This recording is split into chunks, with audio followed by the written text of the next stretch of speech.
To breaking news here at home from the Capitol overnight. The Senate just narrowly confirmed Pete Hegseth to serve as our next Secretary of Defense. There were 3 Republicans, including former Republican leader Mitch McConnell, who voted against Hegseth's nomination, forcing Vice President J.D. Vance to cast the tie-breaking vote. This is only the second time a vice president has ever cast a deciding vote for a cabinet member. Hegseth's nomination faced intense scrutiny and allegations of excessive drinking and an accusation of sexual misconduct, which he denies.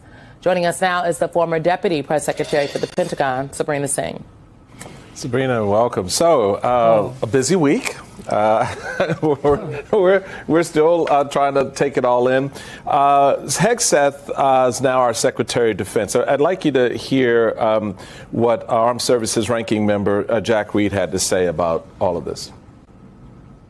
The Senate is not considering a low-level appointee right now. We are advising and consenting on the nominee for Secretary of Defense. And we cannot risk installing a leader who may have a history that is exploitable by our adversaries. Nor can we risk confirming a Secretary of Defense who has shown that he is incapable of being responsible, accountable, and law-abiding 24 hours a day, 7 days a week, as that job requires. Responsible, accountable, law-abiding. What's the expectation with Hegseth? I mean, what do senators and DOD personnel at this point, from your understanding, think is going to happen next? Well, look, I mean, he was just confirmed, so he's going to be walking into that building. I think what Senator Reed said is really important. That the job of the Secretary of Defense is a 24-hour job. Right. That's right. You can get calls in the middle of the night at all times. I remember my boss, former Secretary of Defense Lloyd Austin, being in the Indo-Pacific and getting a call in the middle of the night at 3 a.m. his time. You have to be prepared for different circumstances at any given time. So now, incoming Secretary Hegseth is walking into a building where you have the acting secretary deployed 1,500 more troops to the border. That's going to impact readiness. That's going to impact how the force posture looks. He's walking into how are we going to continue to support Ukraine, a crisis in the Middle East, of course, and then, the longer term challenges of the Indo-Pacific and China. We call that our pacing challenge. I know this administration, of course, is keeping an eye on China, but he's walking into things that are going to require 24/7 monitoring. And is he prepared for that job? I think Jack Reed and you saw Senator McConnell's statement yesterday. I think that shows that there's a lot of concerns about his, So, parents, I think so. readiness and walking into this job. We do have Senator Mitch McConnell's statement. It says partly this: effective management of nearly 3 million military and civilian personnel. Wow. 3 million military. An annual budget of nearly $1 trillion. And $1 trillion. alliances and partnerships around the world is a daily test with staggering consequences for the security of the American people and our global interests. Mr. Hegseth has failed as yet to demonstrate that he will pass this test. But as he assumes office, the consequences of failure are as high as they have ever been. That is a damning statement. Can you just talk to us about the dynamics within the building at DOD as you were leaving? And I'm really struck by what you said about what the Secretary does.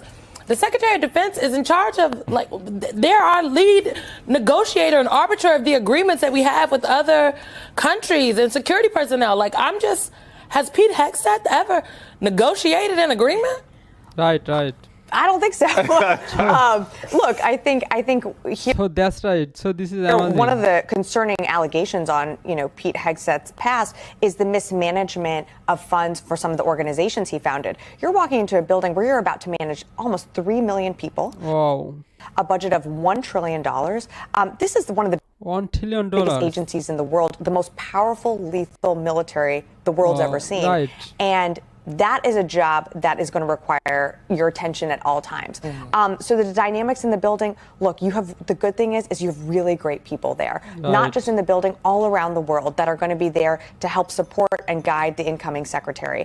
So that gives me confidence. That gives me faith in our institutions. But, a $1 trillion budget that you have to be beholden to the American taxpayers.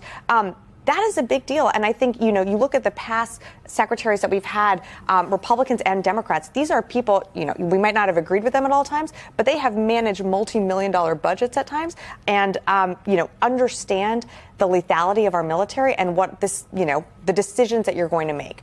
And so, the good thing is he's going to have good people around him, but I think rightfully senators will express concerns. Is he really? That's what, thank you, Michael. So let We me don't know shatter what's your going on. confidence just a little bit, because I'm not so confident he's going to have good people Right. around him. We are going to talk a little bit later about the massive firing of IGs in the various departments. Right. In agencies. Let's talk about the people who actually do the job at DOD. You know them. You've worked with a lot of them.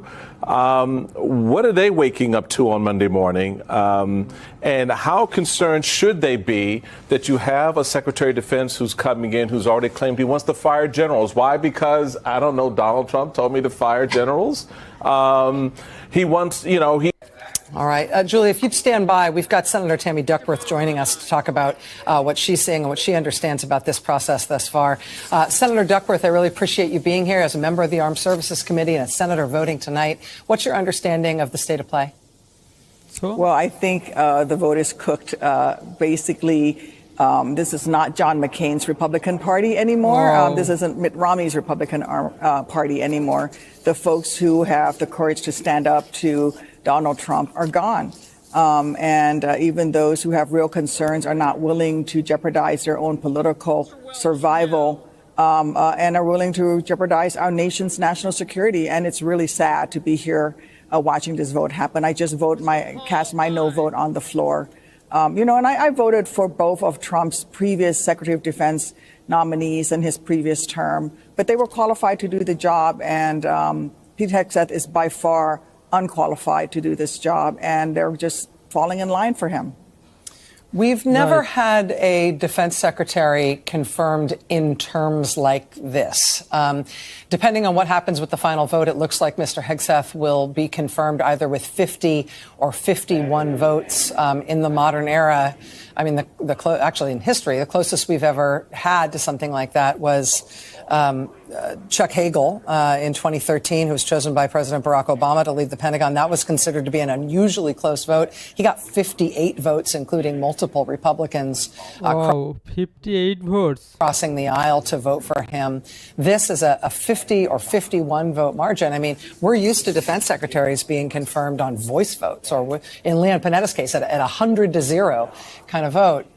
What do you think it means for the Pentagon to have somebody come in as their leader with this little support and this controversial and accused of all the things that Mr. Hegseth has struggled to parry during this process? Oh, Well, so friends, this video was very amazing because this video has been disclosed very important topics. So I can't understand. Secretary vote and tampers another topics.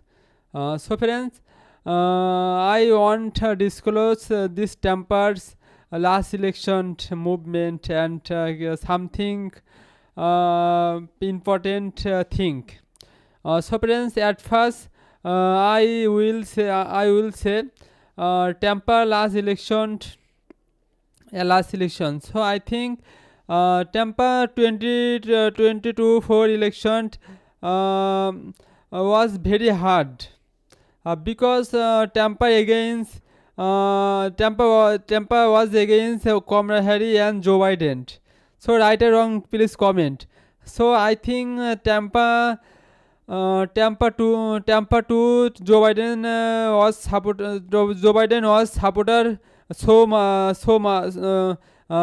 very much because Tampa has lot of supporters, I believe, but Joe Biden has lot of more and more supporters because Joe Biden and Kamala Harris. So there are two men and from side Tampa only alone. No, not alone because Tampa has a lot of supporters. So Tampa favorite supporters Elon Musk, right?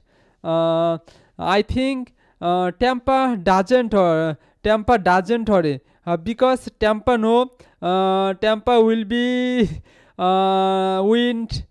Tampa will be won 24 election. So this is easy for Tampa. So I know Tampa very happy because Tampa has been win 22 for election. So this is very good news for America people. So friends, so this is very important news. So parents, okay, please subscribe my YouTube channel and click this notification, and you should comments how this video, how you feel this video. Okay friends, see you later again, see another new video.